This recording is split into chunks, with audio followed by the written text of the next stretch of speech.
Você deve ter visto essas imagens devastadoras da faixa de Gaza. De acordo com oficiais locais, mais de 112 pessoas foram mortas e outras pelo menos 280 feridas em um incidente atribuído a Israel.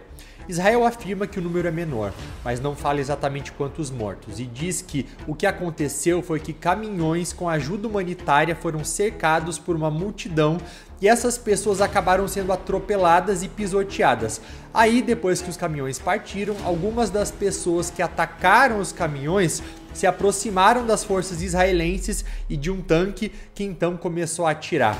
Isso, obviamente, escala a guerra, com diversos países condenando o ocorrido, o Biden dizendo que isso atrapalha aquelas conversas de cessar fogo, o Conselho de Segurança vai se reunir no final dessa tarde e depois eu posso fazer outro vídeo falando sobre isso. Isso traz à tona uma pergunta. Tá acontecendo um genocídio em Gaza? A gente tem visto, desde que tudo isso começou, desde outubro do ano passado, essa palavra sendo usada muitas vezes para se referir à reação israelense. Esse vídeo aqui não é para tomar posicionamento, não é para tomar lado. Quem me acompanha sabe dos meus posicionamentos. Eu condeno a desproporção, a morte de inocentes e os indícios de crime de guerra. Mas como alguém que acompanha, comenta e estuda isso, não cabe a mim, Urian, dizer que o que está acontecendo é um genocídio. Espera que eu não estou passando pano para ninguém não, eu vou explicar o porquê dessa minha afirmação. Porque a classificação de algo como genocídio é muito complexa e é um termo definido pelo direito internacional, pela Convenção da ONU para a Prevenção e Punição de Crimes de Genocídio, de 1948. Essa definição fala que genocídio inclui atos cometidos com a intenção de destruir, em parte ou por completo, um grupo nacional, étnico, racial ou religioso. E a intenção de exterminar esse grupo deve ser provada, de modo que não haja sequer a menor dúvida possível de que isso é o que estava tentando ser feito. Para determinar se algo é ou não genocídio, é necessário que haja investigações não enviesadas, coletas de provas nos locais onde os supostos genocídios estão acontecendo. E é algo muito difícil de se fazer durante esses conflitos.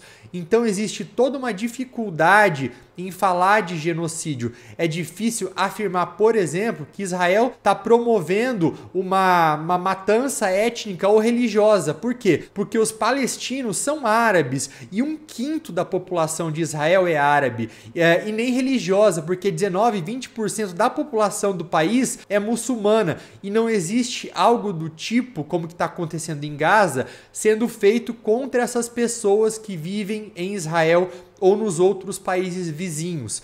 Então uma dificuldade logo de cara, que eu usei aí agora esse exemplo, com esses dados que estão ao acesso de qualquer um, é isso. Segundo ponto, para de fato classificarmos algo como genocídio, isso envolve de novo avaliações legais e consenso internacional. Então cabe a quem falar se um genocídio está acontecendo ou não. As cortes internacionais, como a Corte Internacional de Justiça, que quando a África do Sul agora levou o caso de acusação de genocídio à corte há algumas semanas, o que aconteceu? A corte disse basicamente que Israel deveria tomar todas as medidas para evitar cometer atos de genocídio. Não existe ainda uma decisão final sobre isso, mas até agora foi o que a corte fez. Quem mais poderia fazer alguma coisa? Alguns órgãos da ONU também, como a Assembleia Geral, Conselho de Direitos Humanos, Conselho de Segurança, o que torna tudo isso muito mais difícil, porque o Conselho, por exemplo, que poderia tomar alguma medida prática para intervir, por exemplo, está dividido, não consegue fazer nada, tanto em relação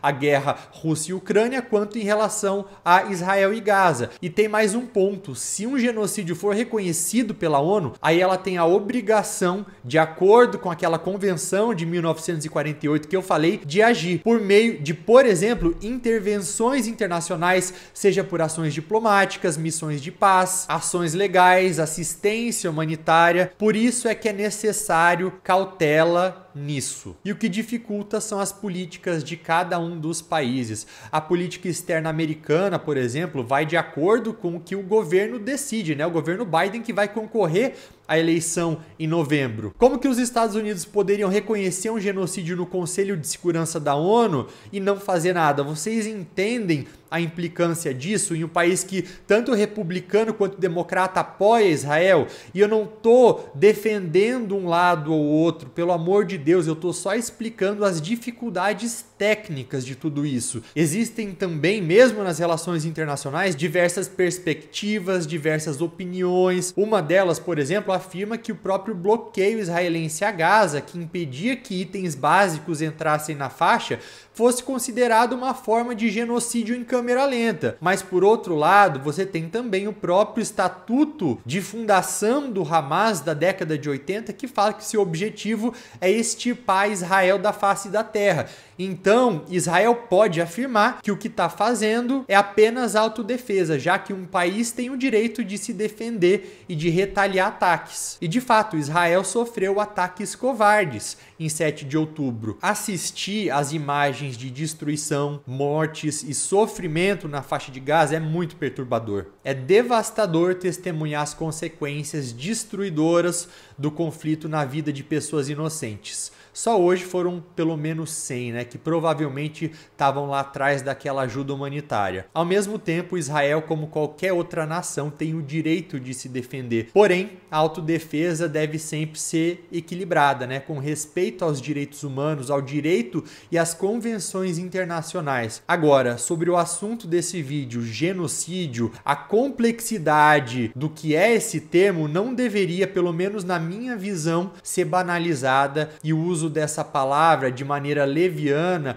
ou precipitada não deveria ser explorado em discurso político sem que nada de concreto seja proposto, né? Ou até mesmo usado indiscriminadamente nas redes sociais, porque a gravidade dessa acusação exige uma análise muito criteriosa, baseada em provas concretas e avaliações legais que nós, pessoas comuns aqui do Brasil, não conseguimos colocar em prática. E se você terminou esse vídeo mais confuso do que certo de alguma coisa, isso é ótimo, porque a cada dia que essa guerra continua, surgem mais perguntas do que respostas.